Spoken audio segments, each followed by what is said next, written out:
Samantala, nagbabala po ang Second Congressional Commission on Education o EDCOM-2 na aabot po sa higit 50,000 silid-aralan ang posibleng maipasara sa pagsapit po ng 2028. Kung bakit, alamin natin sa report ni Jason Rubrico.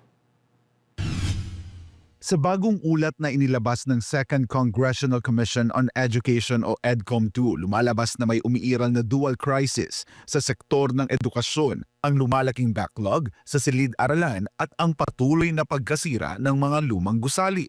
Batay sa datos, mula sa tinatayang higit 320,000 school buildings sa bansa, nasa higit 120,000 na ang lampas sa itinakdang 25-year design life ng Department of Education.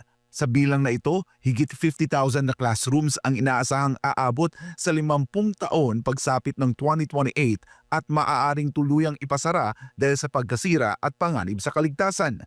Binigyang diin ni Senator Bam Aquino na bago pa man isama ang pinsalang dulot ng lindol at bagyo, malaki na ang kakulangan sa silid-aralan.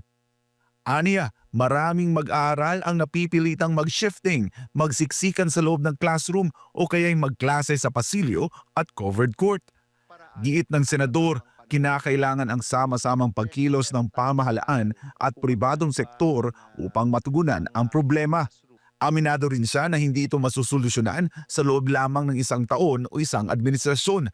Tinatayang aabot sa 6 hanggang 10 taon aniya ng tuloy-tuloy at mataas na pondo ang kailangan upang tuluyang mahabol ang kakulangan.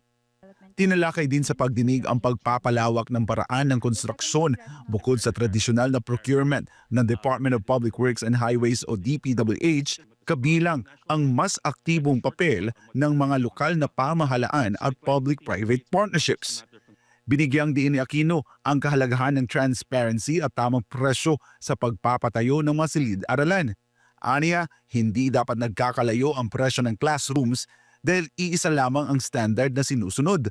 Samantala, target naman ng DepEd na masimulan ang konstruksyon ng 26,000 na classroom sa 2026 sa ilalim ng iba't ibang modalidad kabilang ang PPP School Infrastructure Project 3 na sasaklaw sa mahigit 16,000 na silid-aralan.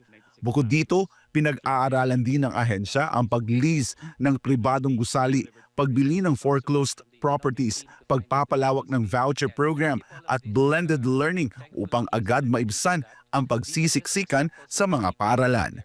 Para sa Diyos at sa Pilipinas kong mahal, ako si Jason Rubrico, SMNI News.